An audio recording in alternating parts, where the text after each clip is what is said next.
गगन थापा त यस्तो लाग्छ कि मलाई यो दशकौँ पछाडिको मुलुकले प्राप्त गर्दै गर्न आँटेको एउटा राजनेताको लक्षण र राजनेता हो म भन्छु। अब भावी प्रधानमन्त्री गगन थापा नै हो?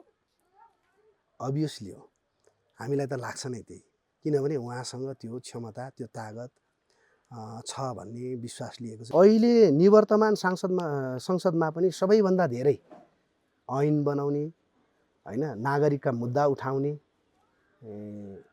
सांसद मध्येको एक सांसद। मैले जे सपना देखेको थिएँ, मैले जे परिकल्पना गरेको थिएँ मिस्टर बालेन भनेर, अबको जेनेरेसनको लिडर यो हो भनेर, त्यसमा अलिकति केही तुषारपात भयो कि जस्तो लाग्छ।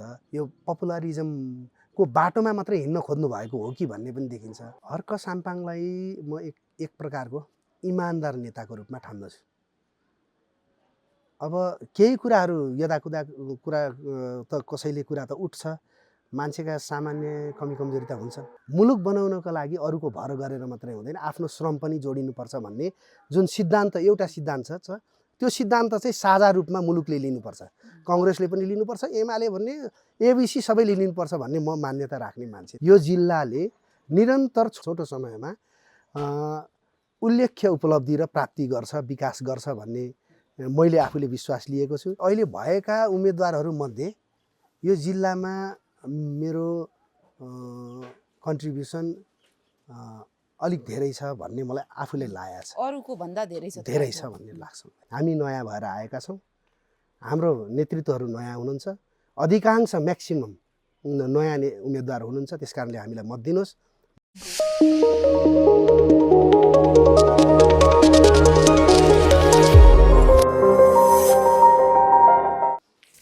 नमस्ते दर्शकवृन्द, म सम्पदा लिम्बू यहाँहरू सम्पूर्णलाई हार्दिक स्वागत गर्न चाहन्छु।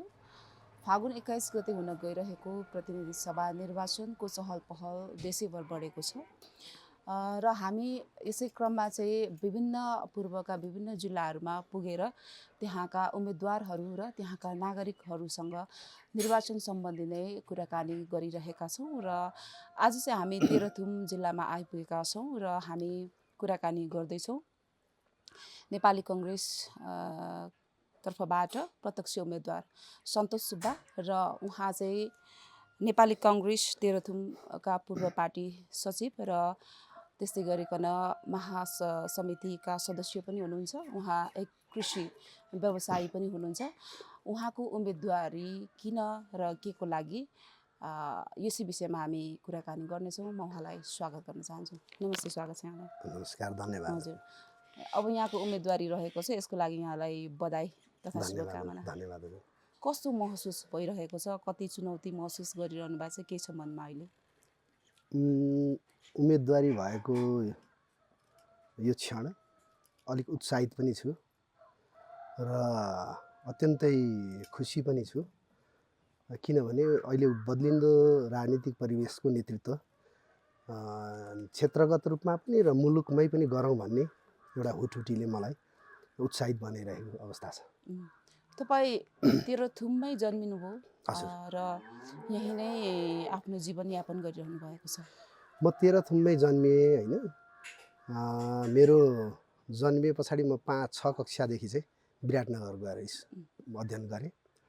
त्यस पछाडि मेरो कलेज पनि विराटनगर महेन्द्र मोरङमै रह्यो पढाइ अध्ययन। त्यस पछाडि मेरो 57-58 साल पछाडि फेरि फर्किएर यहाँ आएँ, यो जिल्ला आएँ। त्यस पछाडि 57 सालदेखि मेरो निरन्तर सामाजिक क्षेत्रमा केही वर्ष 2-4 वर्ष लागेँ। त्यस पछाडि तरुण दलको नेतृत्व लिएर मेरो राजनीतिक यात्रा प्रारम्भ भयो।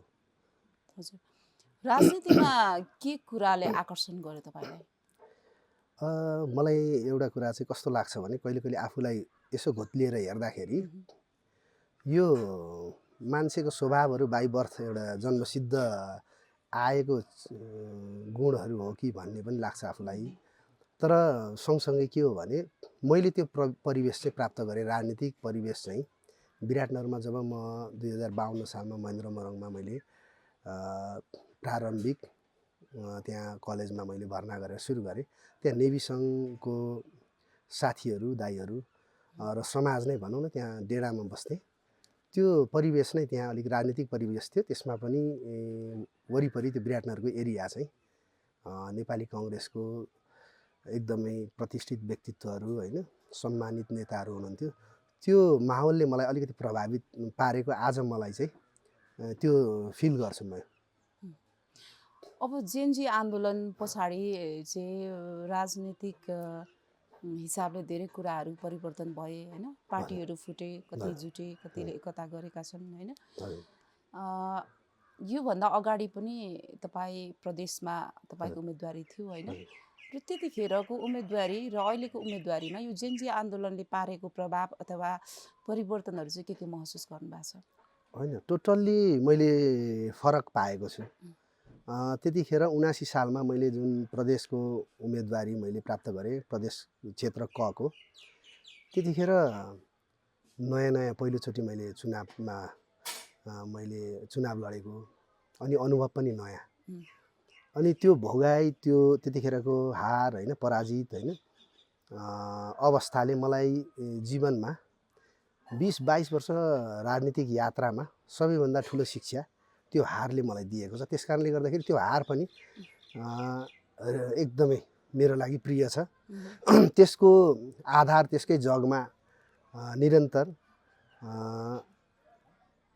अविरलमा अविचलित भएर यात्रामा रहे, राजनीतिक यात्रामा। फलस्वरूप मैले फेरि पार्टीले एउटा जिम्मेवारीका साथ क्षमता छ, योग्य छ भनेर मलाई जिल्ला नेतृत्व र पार्टीले सिफारिस गरेको र पुनः म उम्मेदवार प्रतिनिधि सभाकै केन्द्रकै भएको छु। अब मलाई लाग्छ त्यो प्रदेशको पहिले 79 सालमा जुन म उम्मेदवार भएको थिएँ, त्यतिखेरको बेला चाहिँ राजनीति परम्परागत रूपले अगाडि बढिरहेको अवस्था थियो। जब भदौ 23 र 24 गतेको जुन पुस्ताको विद्रोह र आन्दोलन, चेतनाको आन्दोलन पनि भन्छ त्यसलाई, त्यो आन्दोलनले चाहिँ एकपटक समाजलाई, मुलुकलाई ध्यान केन्द्रित गर्यो होइन। कतिपय त्यसका विकृतिहरू, कतिपय त्यसका नकारात्मक कुराहरू पनि होलान्, तर समग्रमा त्यसलाई सारमा के भन्ने हो भने त्यो राजनीतिक विद्रोह नै हो। घुसपैठ एउटा कुरा हो, चलखेल एउटा कुरा होला, तर सारमा भन्ने हो भने हाम्रो राजनीति असफल भइसकेपछि को विद्रोहको चेतना नै हो। त्यस कारणले गर्दाखेरि त्यो विद्रोहको चेत सँगसँगै म उभिएको र म सदस्य भएको पार्टी, त्यसैलाई आधार मानेर त्यसलाई आत्मसात गरेर संस्थागत रूपमा निर्णय गरेर दोस्रो विशेष महाधिवेशनबाट पार्टीलाई अब्बल र नयाँ नेतृत्व स्थापित गरेर नयाँ अत्याधिक नयाँ उम्मेदवारहरूको चयन गरेर पार्टीभित्रका विकृति र विसङ्गतिलाई हटाएर पनि अहिले चुनावमा होमिएको छ। त्यस कारणले गर्दाखेरि पनि मलाई धेरै अहिले उत्साह पनि छ, केही गर्न सकिन्छ भन्ने मलाई हृदयदेखि नै एक किसिमको आत्मविश्वास पनि छ। तर जेएनजी आन्दोलन पछाडि धेरै जनताहरूको अथवा नागरिकहरूको चाहिँ कस्तो खालको भाष्य अथवा कस्तो खालको चाहिँ धारणाहरू चाहिँ निर्धारण गरिएका छन् भने पुराना दलहरू चाहिँ फेलर भइसके होइन, नयाँ दलहरू, वैकल्पिक शक्तिहरूले चाहिँ गर्छन्। त्यो हिसाबले चाहिँ अब पुराना दललाई चाहिँ बाई गर्नुपर्छ, नयाँ वैकल्पिक शक्तिहरूलाई चाहिँ अगाडि ल्याउनुपर्छ भन्ने आम धारणा चाहिँ सुनिएको छ। यो हिसाबले तपाईँहरूको उम्मेदवारी त्यति सहज त नहोला नि, कस्तो महसुस गर्नुभएको छ? यसलाई मलाई चाहिँ यसरी हेरौँ जस्तो लाग्छ, मेरो बुझाइ चाहिँ यस्तो लाग्छ, जस्तो आम जनताको र नयाँ पुस्ताको जुन दृष्टिकोण छ त्यो निकै हदसम्म सत्य कुरा पनि हो। किनभने पुराना दलहरू पटक पटक प्रधानमन्त्री भए, पटक पटक मन्त्री भए, 10 पटक 11 पटक सांसद पनि भए, मन्त्री पनि भए, तर मान्छेको मान्छेको दैनिकीमा, नागरिकको दैनिकीमा कुनै परिवर्तन नभएको कारणले पनि एउटा र त्यसको पनि एउटा विद्रोह हो। अर्को कुरा के हो भने चरम व्यथिति, भ्रष्टाचारको मुद्दा पनि हो होइन। यसलाई हेर्दाखेरि त्यो कुरा प्रश्न उठ्नु स्वाभाविक हो। त्यो प्रश्नलाई नै गम्भीर रूपमा लिएर नेपाली कङ्ग्रेसले दोस्रो महाधिवेशन सम्पन्न गरेर नयाँ नेतृत्व स्थापित गरेको छ र त्यसैलाई आधार मानेर हामी नयाँ भएर आएका छौँ। हाम्रो नेतृत्वहरू नयाँ हुनुहुन्छ, अधिकांश म्याक्सिमम नयाँ उम्मेदवार हुनुहुन्छ। त्यस कारणले हामीलाई मत दिनुहोस्, भरोसा गर्नुहोस्, हामी इमान्दारपूर्वक नेतृत्व गर्छौँ भनेर हामी आएको कारणले गर्दाखेरि र एउटा कुरा के हो भने त्यो प्रश्नमा के चाहिँ सत्य छ भने हाम्रो पुरानो दलको इन्स्टिट्युसनहरू लगभग फेल भएकै हो। त्यसलाई पुनर्संरचना गर्नुपर्छ भन्ने मानसिकतामा नेतृत्वहरू रहनु भएन। जुन चाहिँ फर्स्ट फिगरमा हुनुहुन्छ नेतृत्वहरू उहाँहरू रहनु भएन। त्यसको परिणाम नै पनि हो त्यो। र अब अरू अन्य दलले जस्तो नेकपा एमाले महाधिवेशन गर्यो तर पुरानै ढर्रामा सम्पन्न भएको देख्छु म चाहिँ। त्यो उहाँहरूको कुरा हो। तर लोकतन्त्रमा के हो भने आफू मात्रै राम्रो भएर भएन नि, अन्य दल पनि राम्रो भयो भने न त्यसले प्रतिशतको आधारमा चाहिँ प्रगति हुने हो।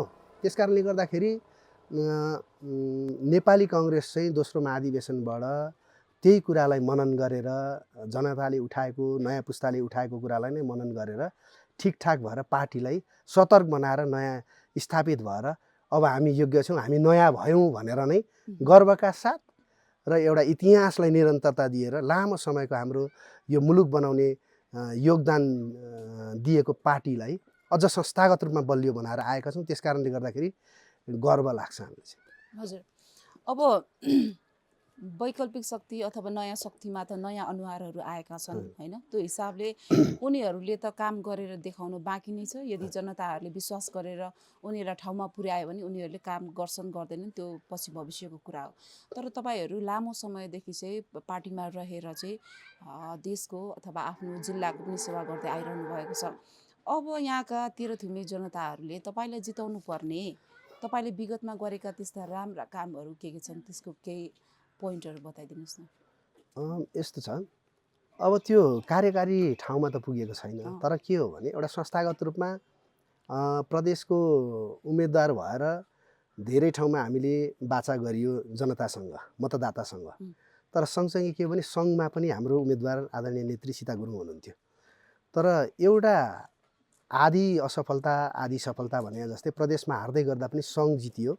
सङ्घ जित्दाखेरि त्यसले मलाई चाहिँ के गर्यो भने मेरो क्षेत्रमा केही मात्रामा भए पनि योजनाहरू ल्याउनको लागि मलाई सहजता, त्यो सहज समय पनि मलाई प्राप्त भयो। अनि त्यस हिसाबले हेर्दाखेरि पनि मैले धेरै जनताका यो क्षेत्रका यो जिल्लाको प्रदेशको क्षेत्रको विकास निर्माणहरूमा योजना बाटाघाटाको कुराहरूमा पनि मैले निकै मेरो कन्ट्रिब्युसन छ। र अर्को कुरा के हो भने त्योभन्दा अगाडि म के हो भने आफूलाई म पार्टीको दलको एउटा सदस्य मात्रै नभएर सामाजिक र कृषि क्षेत्रको म अभियन्ताको रूपमा पनि आफूलाई भन्न रुचाउने पात्र मान्छे। निरन्तर यो क्षेत्रमा रहेर यो क्षेत्रको व्यवसायीकरण कसरी गर्न सकिन्छ, यहाँ उद्योगको क्रान्ति हुने स्थिति देखिँदैन।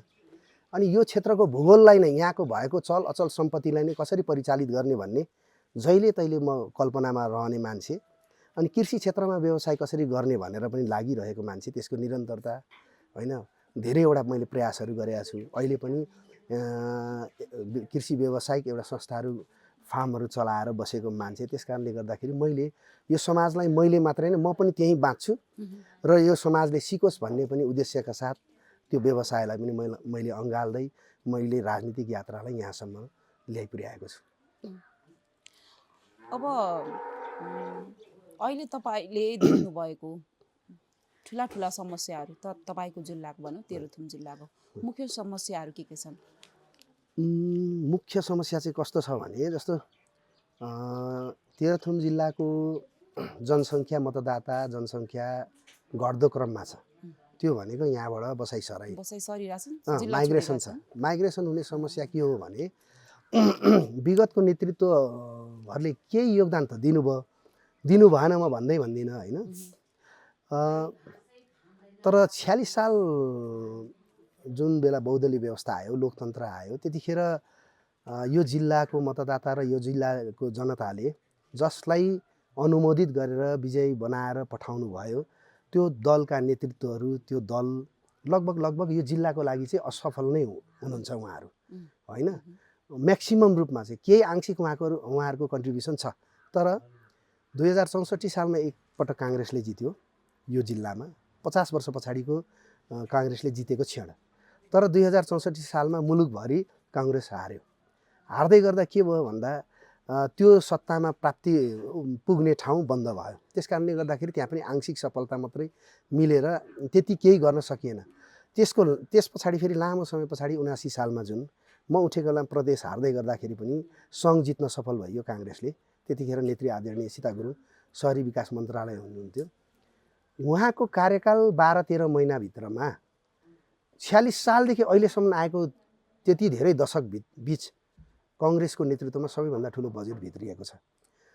यो ठाउँको पूर्वाधारको एक किसिमको क्रान्ति नै भन्नुपर्छ। त्यो बजेट भित्र्याउने हाम्रो जुन सामर्थ्य, हाम्रो शक्ति तागत पुग्यो, आखिरमा जनताको काम त त्यो पनि रहेछ नि त।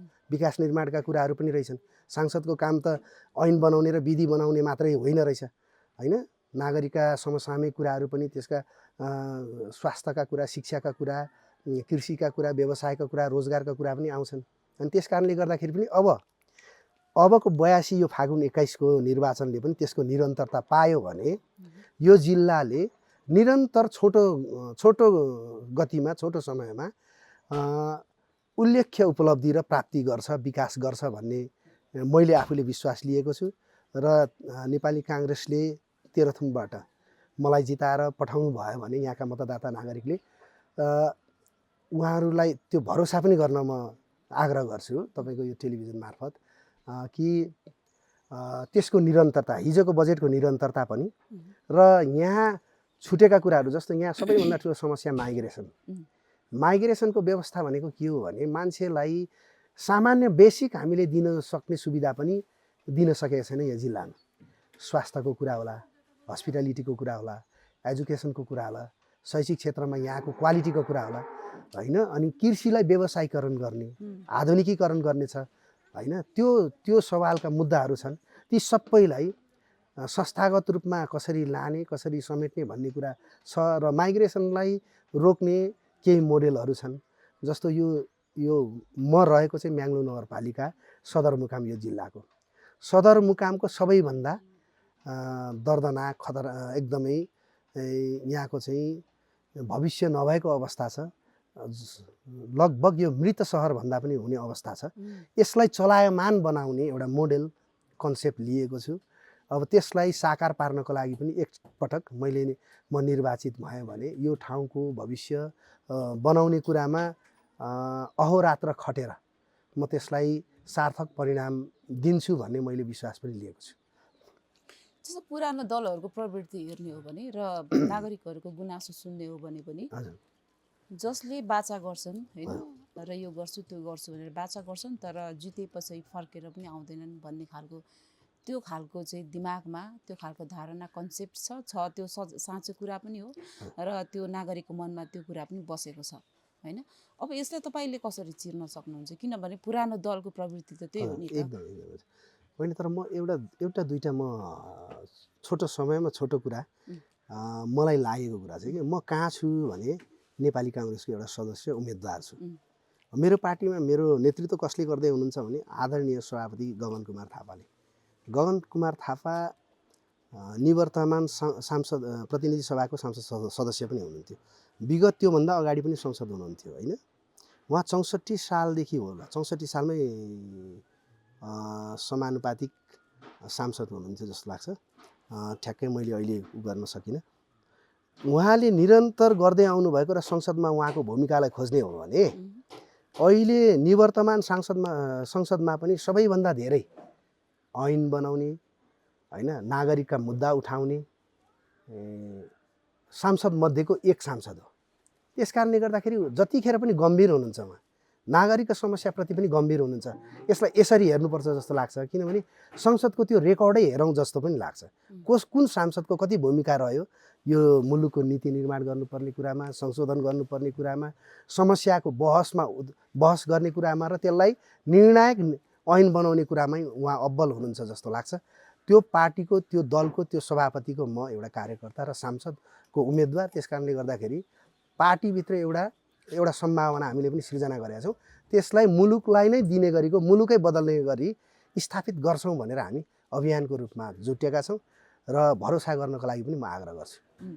अब अहिले नयाँ दलहरू अथवा नयाँ वैकल्पिक शक्तिहरू जस्तै रासोपाहरू भए, होइन, श्रम संस्कृति पार्टी भए, उज्यालो नेपाल अथवा राष्ट्रिय परिवर्तन पार्टीहरू जस्ता आएका छन्, होइन, जहाँबाट जेनजीहरूले पनि प्रतिनिधि अथवा उम्मेदवारी दिएका छन्। छन् अब जेनजी पुस्ताहरूसँग पनि तपाईँको प्रतिस्पर्धा छ चलिरहेको छ एकदमै छ होइन? हजुर यो अलिकति अनौठो पनि लाग्छ यसो छ साँच्चीकै एकदमै गहिरो सोच्ने हो भने, हजुर तर त्यो समय पनि आइपुगेको छ हजुर होइन? हजुर अब यो सबै कुरा त पुराना दलको कारण सृजना भएको हो भन्ने त सबैले मान्छन् मान्छन् र त्यो कुरा पनि हामीले पनि मान्नुपर्ने हुन्छ। अब यहाँ तिरथुम जिल्लामा चाहिँ यी मैले जति पनि नामहरू भने ती दलहरूको अवस्था के कस्तो देख्नु भएको छ तपाईँले चाहिँ? मलाई लाग्छ जुन नयाँ दलको कुरा गर्नुभयो पुस्ताको कुरा गर्नुभयो जेनजी भनिन्छ म उहाँहरूलाई एकदमै हार्दिक स्वागतै गर्छु जुन यो नयाँ पुस्ता राजनीतिकमा समाहित हुनुभएको छ। कलिलै उमेरमा पनि यो मुलुकमा हाँक्न सक्छु भन्ने जुन कन्फिडेन्टली उहाँहरूले यात्रा प्रारम्भ गर्नुभएको छ स्वागत छ। यसले के गरायो भन्दा नि हिजोको हाम्रो परम्परागत मूल्य मान्यता जस्तो राजनीति भनेको फोरी खेल हो भनियो नि, तर अबको पुस्ताले त्यो भन्दैन, हामी राजनीति नै गर्छौँ, हामी हाम्रो मुलुक बनाउँछौँ भनेर जुन उहाँहरूले चाहिँ आफ्नो चाहिँ हिम्मत देखाउनु भयो, जाँगर देखाउनु भएको छ, यसलाई स्वागत गर्नुपर्छ। र बाँकी र नयाँ पुस्ताको अवस्था कस्तो छ, नयाँ पार्टी नयाँ दलहरूको अवस्था कस्तो छ भने संस्कृतिको कुरा गर्नुभयो। पार्टी हर्क साम्पाङजीले जुन क्षेत्रगत भए पनि अहिले राष्ट्रिय रूपमा राष्ट्रिय पार्टी नै बन्ने दौडमा हुनुहुन्छ, उहाँलाई शुभकामना पनि दिन चाहन्छु। तर उहाँ मानिसका केही गल्ती कमी कमजोरी मेरो पनि होला, सबैको होला, तपाईँको होला, हर्कजीको होला, सबैको होला। तर के हो भने उहाँले दिनुभएको सन्देश मुलुक बन्नका लागि एउटा सन्देश अत्यन्तै राम्रो छ, प्रिय छ, त्यसलाई म आत्मसातै गर्छु। मुलुक बनाउनको लागि अरूको भर गरेर मात्रै हुँदैन, आफ्नो श्रम पनि जोडिनुपर्छ भन्ने जुन सिद्धान्त एउटा सिद्धान्त छ, त्यो सिद्धान्त चाहिँ साझा रूपमा मुलुकले लिनुपर्छ। कङ्ग्रेसले पनि लिनुपर्छ, एमाले भन्ने एबिसी सबैले लिनुपर्छ भन्ने म मान्यता राख्ने मान्छे। त्यस कारणले गर्दाखेरि अरू कुरालाई छोडेर श्रम संस्कृति पार्टीको त्यो कुरालाई म आत्मसात गर्छु र उहाँलाई सम्मान र स्वागत पनि गर्छु। नयाँ यात्रामा आउनुभएको छ, म यसलाई यसरी हेर्छु। र अर्को कुरा राष्ट्रिय स्वतन्त्र पार्टी जुन छ नयाँ पार्टीमा पनि ठुलो भिड छ, ठुलो जमात छन्। नयाँ साथीहरूको योग्यता पुगेका साथीहरूको त्यहाँ नेतृत्वहरूको जमात छ। त्यो जमातसँग एउटा कुरा चाहिँ के देख्दैछु भनेदेखि अब प्यासन धैर्यता चाहिँ राख्नु पर्दछ भन्ने म चाहिँ ठान्छु। मेरो कुरा हो यो चाहिँ। त्यस कारणले गर्दाखेरि त्यहाँ पनि गजबको नेतृत्वहरू जन्मिनु भएको छ होइन। यो रूपान्तरणले यो राजनीतिक रूपान्तरण ठान्दछु यसलाई। यो जेएनजीको विद्रोह पछाडिको नयाँ पार्टीहरूको यो उभार उत्साह देख्दाखेरि यही बिचमा मैले त अघि भनिसकेँ, पुरानो पार्टीलाई हामीले नयाँ बनाएर आइसक्यौँ। नयाँ काङ्ग्रेस लगायत नयाँ पार्टीहरू बिचमा राजनेताको जन्म हुन्छ। नेता किनेर ल्याउने होइन, नेता यहीँ जन्मिन्छ, यही भिडबाट खोज्नुपर्छ, यही समस्याबाट उपाय निस्किन्छ, यहीँबाट नेतृत्व स्थापित हुन्छ भन्ने आशाका साथ उहाँहरूप्रति पनि म आभार प्रकट गर्छु र राजनीतिलाई सङ्लो बनाउने यात्रामा लाग्नका लागि पनि सम्पूर्णलाई म नयाँ नेतृत्वहरूलाई आह्वान गर्दछु। अब तपाईँ प्रतिस्पर्धा गर्दै हुनुहुन्छ नयाँ दलहरूका भाइ बहिनीहरूसँग, त्यसै गरिकन जो मन्त्री पनि भइसकेका एउटा चाहिँ बलियो व्यक्ति भानुभक्त ढकाल हुनुहुन्छ एमालेबाट होइन। यो प्रतिस्पर्धामा तपाईँ आफूलाई चाहिँ कसको प्रतिस्पर्धी मान्नुहुन्छ? म त प्रतिस्पर्धी कसलाई मान्छु भने म त नयाँलाई नै प्रतिस्पर्धी मान्छु। किनभने पुराना दलबाट पुरानै ढर्रामा जसले नेतृत्व गरेर उम्मेदवारी दिएर आउनुभएको छ, वास्तवमा भन्ने हो भने उहाँहरूले चाहिँ राजनीतिक रूपमा टेस्ट भइसक्नु भएको मान्छे, असफल भइसकेको मान्छेहरूले त बिदा लिँदा पनि हुने हो, रेस्ट गर्दा पनि हुने हो। अब हामीले हाम्रो पहिलो कुरा त राजनीतिमा हामीले खोजेको के होइन, हामीले पद खोजेको हो कि हामीले मन्त्री पद खोजेको हो कि धेरै अफसरहरू चाहिँ आफ्नो लाभको लागि खोजेको हो कि, योबाट प्रश्न हुनु पर्यो। मन्त्रालय चलाइसकेको व्यक्ति असफल भइसकेपछि आउनु भनेको यो पुराना कुरा र त्यो विकृति र विसङ्गतिको त्यो निरन्तरता हो। म त्यसरी हेर्छु यसलाई। त्यस कारणले गर्दाखेरि पनि म बरु नयाँ साथीहरूसँगै प्रतिस्पर्धा देख्छु, किनभने नयाँ नयाँ विचार छ। आइटी टेक्नोलोजीको जमाना छ यो जमाना होइन। यो बेलामा बरु विचारको नयाँ कन्सेप्टको प्रतिस्पर्धा देख्दछु। त्यस कारणले गर्दाखेरि पुरानोसँग त म प्रतिस्पर्धा होइन भनेर म भन्छु होइन। राजनीति भनेको पद मात्रै होइन, मन्त्री बन्नु मात्रै होइन, सांसद बन्नु मात्रै होइन, एजेन्डा प्रधान हुनुपर्छ राजनीतिमा। त्यस कारणले गर्दाखेरि म नयाँसँगै प्रतिस्पर्धा हो भन्ने ठान्दछु। तपाईँ घर दैलो कार्यक्रममा जाँदै हुनुहुन्छ अथवा जनता नागरिकहरूसँग गएर भोट माग्दै हुनुहुन्छ होइन, सबैले आफ्नो अगाडि आइसकेपछि हुन्छ दिउँला तपाईँलाई नै जिताउला भन्ने खालको आश्वासन त नागरिक जनताहरूले पनि दिन्छन् होइन। तर त्यतिमा तपाईँलाई कतिको विश्वास छ कि जतिले बोलेका छन् सबैले तपाईँलाई भोट दिन्छन् भनेर?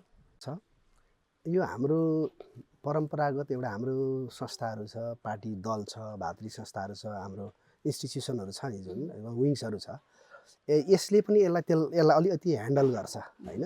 अब त्यस कारणले त्यसले पनि परिणाम निकाल्छ। तर म के भन्छु भने अब मुलुक त्यही ढर्रामा त्यही घेरामा बस्न हुँदैन भन्ने मलाई लाग्छ। म काङ्ग्रेस पार्टीको एउटा दलको सदस्य हुँ, त्यसको उम्मेदवार हुँ। तर के हो भने मेरो दलको नेतृत्व नराम्रो छ भने त्यहाँ प्रश्न उठाउनुपर्छ, त्यो घेराबाट बाहिर निस्केर आवाज उठाउनुपर्छ भन्ने व्यक्ति, त्यति स्वतन्त्र व्यक्ति होइन। त्यस कारणले गर्दाखेरि मलाई त के लाग्छ भने मतदाताले हिजो दिएको मतलाई पनि त्यसले पनि मलाई मेरो आशा भरोसा मलाई हिम्मत दिएको छ। किनभने थोरै मात्रै मतले, झिनो मतले म हारेको। त्यस कारणले गर्दाखेरि कतिवटा कुरा आफ्नै मेरा कमजोरीहरूको कारणले पनि ठिकठाक मैले पार्न सकिनँ। त्यो कमजोरीमा म हारेको म ठान्दछु। त्यो मत हेर्दाखेरि मलाई सम्मानजनक मत भएको कारणले पनि त्यो सम्मानजनक मतले मलाई उत्साहमा यहाँ पुर्याएको छ। अब मलाई उहाँहरूले मत प्रकट गर्नुहुन्छ भन्ने ठान्छु। किनभने यो सामाजिक क्षेत्रमा, राजनीतिक क्षेत्रमा निरन्तर जिल्लालाई नछोडिकन, यो गाउँलाई नछोडिकन बसेको पात्र मान्छे र मैले फेरि के हो भने राजनीतिलाई के बुझेको छु भने पद र सम्मान र अवसर त आउँछ, त्यसलाई गौण ठानेको छु। म नागरिकको समस्या र यो मुलुकको समस्यालाई, त्यो भारीलाई बोक्छु भनेर म हिँडेको मान्छे, म भारी बोक्न तयार भएको मान्छे हो। त्यस कारणले गर्दाखेरि मलाई मत प्रकट गर्नुहुन्छ भन्ने मैले आशा लिएको छु। कस्तो प्रतिबद्धता लिएर जाँदै हुनुहुन्छ जनताको घर दैलोमा? एक त जवाबदेही नेतृत्व, यहाँ जवाबदेही पनि भएन नेतृत्व। जस्तो राजनीतिमा कसले के बोल्यो भन्ने पनि यहाँनिर नागरिकलाई छुट्याउनै गाह्रो भयो होइन। मैले जे कमिटमेन्ट गर्छु होइन, गर्न सक्ने मात्रै कमिटमेन्ट गर्छु, त्योभन्दा गर्दिनँ होइन। त्यो गर्छु। जस्तो तपाईँलाई राजनीतिक शासन प्रणालीका कुराहरूमा पनि केही प्रश्न उठेका छन् होइन, त्यसमा पनि मेरो अवधारणा, म त्यो कुरा पनि जनतामाझ भन्न चाहन्छु र त्यो म गर्छु। मेरो कुरा यो हो भनेर म कन्भिन्स गर्नेमा लाग्छु मतदातालाई। कि मतदाताले मलाई यो गर्नुहोस् भन्ने दिनुहुन्छ एजेन्डा, कि म उहाँहरूलाई कन्भिन्स गर्छु। लोकतन्त्रमा अर्को उपाय छैन, बहस छलफलबाट निष्कर्ष निकालेर जानुको उपाय छैन। त्यसरी म जान्छु एउटा नीति निर्माण कुरा र यो मुलुक नेतृत्व गर्ने कुरामा। दोस्रो कुरा विकास निर्माणका कुराहरू छन्। विकास निर्माणका कुराहरूमा अधुरो रहेको कुराहरूलाई म पुनः यसलाई कम्प्लिट गर्ने कमिटमेन्ट गर्न चाहन्छु। र कृषि क्षेत्रलाई चाहिँ यो क्षेत्रमा धेरै सम्भावनाहरू छ। यो क्षेत्रको भूगोल फेरि यति सुन्दर छ र सानो छ। कोशी प्रदेशभित्रको सबभन्दा सानो भूगोल भएको जिल्ला र यहाँ प्रचुर सम्भावनाहरू छन्। कृषिलाई चाहिँ प्रविधि मैत्री बनाउनु पर्ने र किसान वर्गको इजी एक्सेस, सरल पहुँच गर्ने एउटा चाहिँ नीति निर्माण गर्ने कुरामा म कमिटमेन्ट एउटा गर्छु। र यसलाई व्यवसायीकरण गर्ने कुरामा, कृषिमा पनि व्यावसायिकता छ भन्ने कुरालाई म स्थापित गर्न चाहन्छु, नीति बनाउन चाहन्छु। र यो क्षेत्रको यो सौन्दर्यतालाई म पर्यटनसँग जोडेर यहाँका नागरिकलाई रोजगारीको सम्भावनाहरू सिर्जना गर्न म चाहन्छु। त्यस कारणले गर्दाखेरि त्यो दुईटा कुरा भयो। जिल्लामा एउटा हस्पिटालिटीको कुरा भयो, अस्पतालको कुरा, यसलाई व्यवस्थित गर्न अझ के गर्न सकिने। जस्तो विगतका निवर्तमान सरकारहरू यही जिल्लाको एकीकृत समाजवादीबाट नेतृत्व गरेर स्वास्थ्य मन्त्री हुनुभयो भवानी खापुङ आदरणीय मेरो नेता हुनुहुन्छ, उहाँ जिल्लाका नेता हुनुहुन्छ।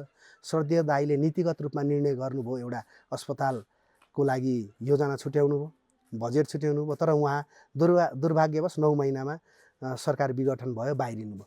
तर भाग्यवश यो जिल्लाले पुनः शहरी विकास मन्त्रालय चाहिँ नेपाली काङ्ग्रेसको नेतृत्व गर्ने सीता गुरुङले प्राप्त गर्दाखेरि त्यो बजेट सीता गुरुङले छुट्याउनु भयो।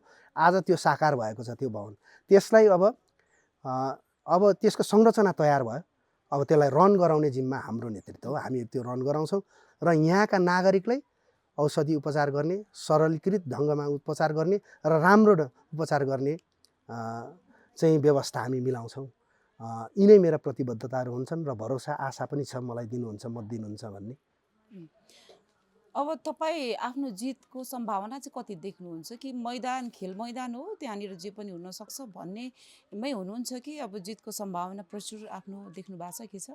होइन यसो भयो यो त अब हाम्रो गोप्य मतदान होइन, गोप्य मतदान हो, जे पनि हुनसक्छ। नागरिकको कुन लयमा उहाँहरूको भावना कतातिर बग्छ होइन, जहाँसम्म लाग्छ मैले त उहाँहरूको भावना र हृदय जितेको छु जस्तो लाग्छ र बहुमत मलाई पुग्छ जस्तो लाग्छ। त्यस कारणले म विश्वस्त पनि छु उहाँहरूले मलाई विजय प्राप्त गराइदिएर यतिको उमेर भएको केटालाई हामीले बाहिर पठायौँ भने यसले झोला पनि बोक्न सक्छ, नागरिकको समस्याहरूको झोला पनि बोक्न सक्छ र यतिको केटाले जिल्ला रुँगेको छ गर्छ है भन्ने लाग्छ, बुझ्नुहुन्छ भन्ने जस्तो लाग्छ मलाई। पैसा कति खर्च गर्दै हुनुहुन्छ यसपल्ट चुनावमा? यस्तो छ, अब पैसा खर्च त्यस्तो धेरै होइन। सामान्य हामीले हाम्रो 43वटा वडा छ, खाजा खानु पर्यो, पानी खानु पर्यो, भात खानु पर्यो होइन। अनि सामान्य प्रचारात्मक अहिले निर्वाचन आयोगले जुन सरकारले ऐनहरू नीति नियमहरू मापदण्डहरू बनाउनु भएको छ यसले पनि अलिकति सरल बनाएर लगेको छ निर्वाचनलाई। अब यो पुरानो समयमा पुराना दलहरूले चाहिँ बढी पैसाको चलखेल गरेको भन्ने सुनियो देखियो पनि होइन, यसबाट चाहिँ टाढा छ नेपाली कङ्ग्रेस अथवा तपाईँ चाहिँ यसबाट टाढा हुनुहुन्छ के छ? म यस्तो छ, म यसबाट अलिक टाढा पनि छु र मैले अघि भनिहालेँ हाम्रो दल धेरै कुरालाई संस्थागत रूपमा परिष्कृत गरेर पुनर्संरचनालाई चाहिँ पूर्णता प्राप्त गरेर जनतामाझ उभिएको नयाँ झन्डा लिएर उभिएका छौँ। त्यसमा व्यवहारिक रूपमा पनि हामी त्यसलाई सिद्ध गर्दै लाँदैछौँ। नेतृत्व परिवर्तन भयो भन्दा प्रवृत्ति पनि परिवर्तन हुन्छ भनेर सोच्न सकिन्छ त? एउटा कुरा हो, जस्तो मैले धेरै ठाउँमा मैले उठाउने गरेको कुरा के हो भने हामीले शासन प्रणाली त बदल्यौँ, शासन प्रणाली बदल्यौँ तर नेतृत्व बदलेनौँ। शासन प्रणाली बदलेर हामीले 2072 सालमा लोकतान्त्रिक गणतान्त्रिक संविधान निर्माण गऱ्यौँ, ल्यायौँ। नेतृत्व कसलाई हातमा दियौँ भन्दा उही पुरानो 46 सालमा आन्दोलन गर्नुभएका नेतृत्वहरूलाई त्यहाँ दियौँ। नेतृत्व के भन्छ शासन प्रणाली बदल्यौँ, नेतृत्व बदलेनौँ। हामी त्यो दुईटाको कम्पोज पनि नमिलेको जस्तो लाग्छ क्या मलाई चाहिँ। त्यस कारणले गर्दाखेरि त्यसले परिणाम दिन सकेन। त्यस कारणले गर्दाखेरि अहिले हामी दलमा लगभग हामी नेतृत्व गर्ने केन्द्रदेखि गाउँ तहसम्म अब नयाँ नेतृत्व स्थापित भएका छौँ, हामी गर्न सक्छौँ र भरोसा पनि गरिदिन आग्रह गर्न चाहन्छु। अब भावी प्रधानमन्त्री गगन थापा नै हो? अभियसली हो, हामीलाई त लाग्छ नै त्यही, किनभने उहाँसँग त्यो क्षमता त्यो तागत छ भन्ने विश्वास लिएको छ। किनभने धेरै लामो समयदेखि उहाँसँग एउटै इन्स्टिट्युसनमा बसेर हामीले त काम गर्न पायौँ, उहाँको प्रशिक्षण पायौँ, उहाँका विचारहरू सुन्न पायौँ। गगन थापा त यस्तो लाग्छ कि मलाई यो दशकौँ पछाडिको मुलुकले प्राप्त गर्दै गर्न आँटेको एउटा राजनेताको लक्षण र राजनेता हो म भन्छु। किनभने अब मानिसलाई कस्तो हुँदो रहेछ भने कति ठुलो अहिले भन्नुहोस् न जीवित हुँदाखेरि साक्षात् भेट हुँदाखेरि जति ठुलै बौद्धिक मान्छे दार्शनिक मान्छे भेट भयो भने पनि त्यसको केही त्यति मिनिङ हुँदैन रहेछ। जब बितेर जान्छ प्राण देह त्याग भएर गए पछाडि पछि स्मरण गरिन्छ हामी, त्यो मान्छे त भयङ्कर विद्वान मान्छे, भयङ्कर विशाल मान्छे रहेछन् भन्ने जस्तै हामीलाई भोलि अभाव खड्किने हामीले जहिले सम्झिराख्ने एउटा राजनीतिक एउटामा चाहिँ एउटा पात्रको रूपमा गगन थापालाई म चाहिँ लिन्छु। तर उहाँमाथि पनि आरोप त थियो नि होइन, विभिन्न आरोपहरू। होइन, आरोप त यस्तो छ, उहाँले पटक अथेन्टिक आधिकारिक मन्त्रालयबाटै जहाँ उहाँलाई उठेको हो जुन चाहिँ केन्द्रीय विभाग हो त्यहाँबाटै पनि प्रमाणित भएको सिद्ध भएको चिज पनि अब त्यो प्रोपोगन्डाकै रूपमा ल्याइन्छ, राजनीतिक कार्डकै रूपमा ल्याइन्छ। त्यस कारणले त्यसलाई त भनिराख्नु जरुरी नै छैन। पटक उहाँले साबिती आफ्नो बयान दिइसक्नु भएको छ। पटक उहाँले एउटा के भन्छ सार्वजनिक सुनाइको रूपमा सामाजिक रूपमा नागरिकको अगाडि भएको के भनेर पनि भनिसक्नु भएको छ। मलाई त्यो कुरालाई त्यति दोहोऱ्याउनु पर्छ जस्तो लाग्दैन, किनभने निजी कुरा खर्च गरेर गर्नुभएको एउटा संस्था थियो, व्यवसाय गर्छु भनेर। अब त्यहाँ प्रपोजल हाल्नुभएको थियो तर 1 रुपियाँ पनि लिनुभएको थिएन, प्रपोजल फ्यालिएको थियो। अब आफ्नै लगानीमा भएको व्यवसाय असफल भयो भने त त्यसलाई त भ्रष्टाचार मानिएन। त्यो व्यवसायमा केही वर्षका लागि असफल भइयो भन्ने नै त्यसले त प्रमाणित गर्छ होला। त्यस कारणले गर्दाखेरि त्यो चाहिँ मुद्दा, त्यो आरोप मिथ्या हो। अब तपाईँहरूले गगन थापालाई भावी प्रधानमन्त्रीको रूपमा देख्नु भएको छ। अब श्रम संस्कृति पार्टीको अध्यक्ष हर्क साम्पाङ म यो प्रधानमन्त्री भनिरहनु भएको छ। कुलमान घिसिङलाई चाहिँ उज्यालोले प्रधानमन्त्री घोषणा अथवा त्यो रूपमा हेरेका छन्। अब बालेन शाह त अब राष्ट्रपाबाट चाहिँ उहाँ पनि प्रधानमन्त्री, भावी प्रधानमन्त्री भनेर घोषित नै भइसक्नु भएको छ। अब जनताले चाहिँ कसरी हेर्ने त? अब यसलाई त यस्तो भयो, अब मुलुकभरिबाट मत प्राप्त गर्नुभयो भने संसदको एउटा हाम्रो सिस्टम त्यही छ। अब यो सिस्टमभन्दा बाहिर जाने कुरा त रहेन होला। यो सिस्टमभित्र पनि केही प्रश्नहरू उठेका होलान्। त्यतातिर परिमार्जन गर्ने कुरामा, संशोधन गर्ने कुरामा एब्सोल्युट मेजोरिटीले गर्ने कुरा त पार्लियामेन्टले गर्छ होला, सांसदले गर्छ होला, होइन? त्यो कुरा चाहिँ भोलिको कुरा हो। मत प्राप्त गर्नुभयो र जनताले जनमत दिए भने त हर्कलाई दिए पनि हर्क पिएम बन्ने सम्भावना हुनुहुन्छ, होइन? बालेनलाई दियो भने पनि बालेन हुने सम्भावना। तर मलाई चाहिँ भरोसा के छ भनेदेखि नेपाली कङ्ग्रेस, नयाँ नेपाली कङ्ग्रेसलाई चाहिँ बहुमत प्राप्त हुन्छ। बहुमत प्राप्त गरिसके पछाडि गगन थापा प्रधानमन्त्री हुन्छ भन्ने कुरामा म विश्वस्त छु र त्यही नै मुलुकको लागि पनि एउटा परिणाममुखी बाटो हो जस्तो लाग्छ मलाई। हर्क साम्पाङलाई चाहिँ कसरी हेर्नु भएको छ? हर्क साम्पाङलाई म एक प्रकारको इमान्दार नेताको रूपमा ठान्दछु।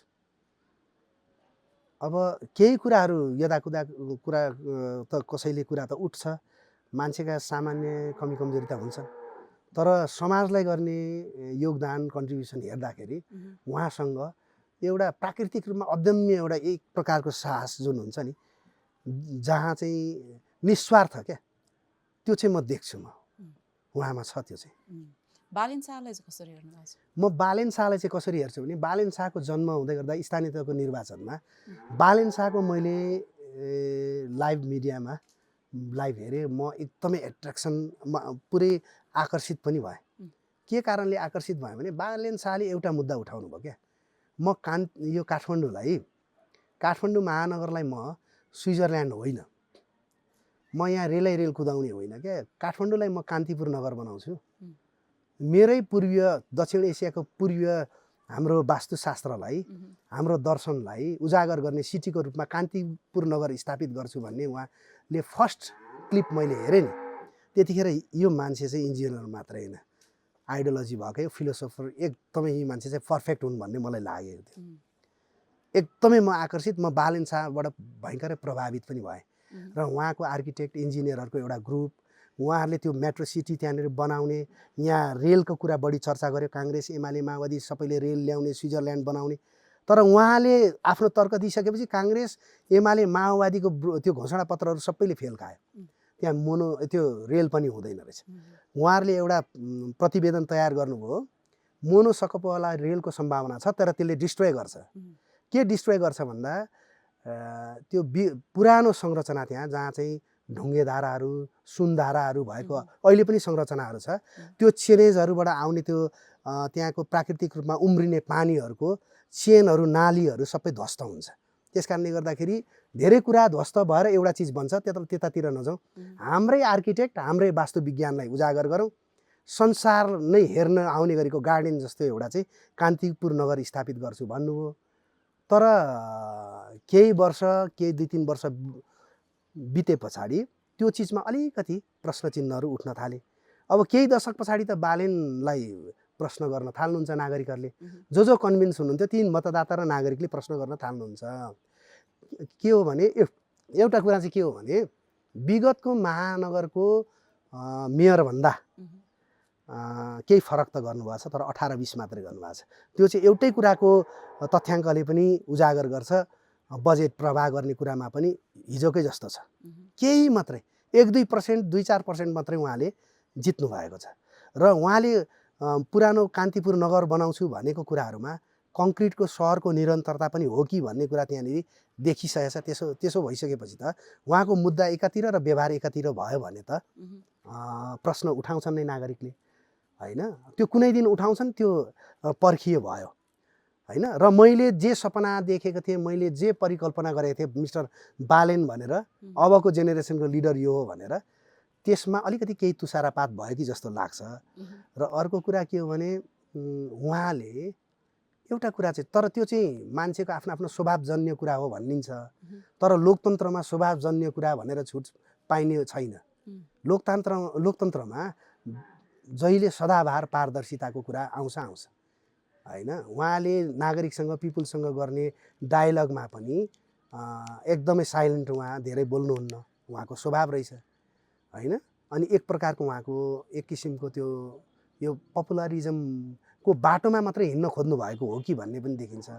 अब यो चिजबाट बाहिर राजनीतिलाई निकाल्न चाहिँ अबको पुस्तालाई एउटा चुनौती चाहिँ हामी र नयाँ पार्टी भन्ने दलका नेतृत्वहरूलाई र हामीलाई एउटा च्यालेन्जिङ चुनौती छ। त्यहाँबाट बाहिर निकालेर राजनीतिलाई चाहिँ सफा बनाउनेमा लाग्नुपर्छ जस्तो लाग्छ। म यो दुईटा व्यक्तिलाई चाहिँ यसरी मैले आफूले बुझेको कुरा, हुनसक्छ म गलत पनि हुन सक्छु, तर मैले अब अझै हेर्नै बाँकी छ होइन। म यसलाई चाहिँ यसरी मेरो दृष्टि चाहिँ कुलमान घिसिङलाई कसरी हेर्नुहुन्छ? कुलमान घिसिङलाई चाहिँ मैले राम्ररी मैले गरेको छैन होइन। त्यसरी नै अब हावामा फगत उहाँ आरोप लाउने कुरा गरियो भने फेरि राजनीतिकले बाटो हिजोकै राजनीतिमा जान्छ, फोरी खेल फोरी राजनीति भन्ने बाटोमा जान्छ। त्यस कारणले कुलमान घिसिङलाई म धेरै कुरा आरोप लाउँदिनँ। यो ब्युरोक्र्याटमा पनि एउटा नाम चलाउनु भएको छ, अब कसरी चलेको छ हेर्न बाँकी नै छ। केही कुराहरू त उठेको छ। हजुर, अब यी जति पनि हामीले लिडरहरूको नाम लियौँ होइन, त्योभन्दा फरक अथवा त्योभन्दा चाहिँ बढी बेस्ट चाहिँ गगन थापा हो भन्ने कुरा चाहिँ कसरी तपाईँ के को आधारमा? म डेफिनेटली अफ द रेकर्ड पनि तपाईँ हेर्नुहोस्, निवर्तमान अहिलेको विघटित सांसदलाई हेर्नु, संसदलाई हेर्नुभयो भने, सभालाई हेर्नुभयो भने, हाउसलाई हेर्नुभयो भने, त्यहाँ म ग्यारेन्टी गर्छु नागरिकको मुद्दाहरूमा र नीति ऐन निर्माण गर्ने कुराहरूमा टप 10 भित्र गगन थापा हुनुहुन्छ। टप 10 भित्र सिनियर नेताहरू धेरै एक्जिट भइसक्नुभयो, तर टप 10 भित्र गगन थापा पर्नुहुन्छ। जस्तो फर इक्जाम्पल एउटा मात्रै म तपाईँलाई दिन्छु। 2072 सालदेखि उहाँले एउटा विद्वानहरूको एउटा टिम बनाएर, समूह बनाएर उहाँहरूले सुरु गर्नुभएको वर्कसप एउटा गर्नुभयो। त्यो कृषि क्षेत्रलाई व्यवसायीकरण र कृषि वर्गमा पहुँच नपुगेको वर्गलाई कसरी चाहिँ त्यहाँनिर एड्रेस गर्न सकिन्छ, कसरी जनताले चाहिँ सरकारले सुविधा प्रवाह गर्न सकिन्छ भन्ने एउटा कन्सेप्ट सुरु गर्नुभएको थियो। त्यो चिज अहिले आएर त्यसको निरन्तरता 2-3 वर्ष भयो। त्यो प्र्याक्टिकली अहिले लागू भइरहेछ, स्टार्टअप प्रोजेक्ट भन्ने। अनि यस्तो धेरैवटा कुराहरूमा उहाँले बनाएको, उहाँले देखाउनु भएको बाटो मुलुकको विषयगत विधा का कामहरूले अगाडि बढिरहेको अवस्था छ। अब यहाँ तेह्रथुमका उम्मेदवारहरूमध्ये तपाईँ चाहिँ किन फरक उनीहरूभन्दा, अथवा तपाईँ नै तेह्रथुमबाट विजय हुनुपर्छ, तपाईँले नै गर्न सक्नुहुन्छ भने र विश्वास चाहिँ कसरी दिलाउनुहुन्छ त? सबैजना 101 छन्। अब मलाई यस्तो लाग्छ, जस्तो मैले 101 त हुनुहुन्छ, उहाँहरूप्रति मैले म नै अब्बल छु भन्ने भन्दा पनि उहाँहरूले के गर्नुभएको छ, उहाँहरूले बोल्ने हो होइन। अहिले जो उम्मेदवार हुनुहुन्छ कति समाजलाई योगदान दिए भन्ने कुरा त बोल्नुपर्छ होइन। यो क्षेत्रमा, यो जिल्लामा पहिलो कुरा त यो जिल्लाको उम्मेदवार भएको कारणले यो जिल्लाको कुरा गरे। सांसद भइसकेपछि ऐन नीति निर्माण गर्ने कुरा एउटा रह्यो होला। त्यस कारणले गर्दाखेरि अहिले भएका उम्मेदवारहरूमध्ये यो जिल्लामा मेरो कन्ट्रिब्युसन अलिक धेरै छ भन्ने मलाई आफूले लागेको छ। अरूको भन्दा धेरै छ भन्ने लाग्छ मलाई। र मेरो निरन्तरता पनि छ। मैले फेरि राजनीतिलाई सेवाभावले हेरेको छु, मैले त्यसलाई लाभको कुराले हेरेको छैन होइन। राजनीतिक यात्रा निरन्तर गर्दै जाने अरू पदहरू भन्ने कुरा आउँछन् जान्छन्, जाँदैनन् मतलब छैन। तर परिणाम के हो, जनताको पक्षमा काम गर्ने हो भन्ने कुरालाई श्रेय र शिरोधार्य गरेर अगाडि बढेको छु। त्यस कारणले गर्दाखेरि पनि मैले धेरै निरन्तरताका साथ यो जिल्लामा उभिएको एउटा उम्मेदवार भएको कारणले पनि मसँग केही मैले त्यसलाई योगदान दिएको छु भन्ने ठान्दछु। त्यो हिसाबले म विजयी बन्नुपर्छ भने एउटा आत्मविश्वास, एकदमै म आत्मविश्वास छ मलाई उहाँहरूले जिताउनु भयो भने। र एउटा कुरा के हो भने, तपाईँको यो मिडिया मार्फत मतदाता यो जिल्लाका आमा बुवा दाजुभाइ दिदीबहिनीहरू र नयाँ साथीहरू नयाँ पुस्ताका साथीहरू सबैलाई के भन्दछु भने मैले नेतृत्व गर्दै गर्दा तपाईँले विजय प्राप्त गरेर मलाई पठाउनु भयो भने यो जिल्लाको यो नागरिकको यो प्रत्येकले जसले मलाई मत दिनुभएको छ उहाँहरूको शिर नगिराउने गरेको काम कर्तव्य मेरो हुनेछ। त्यति म प्रतिबद्धता पनि व्यक्त गर्न चाहन्छु। हुन्छ, धन्यवाद तपाईँको विचारको लागि। हस् त, धन्यवाद।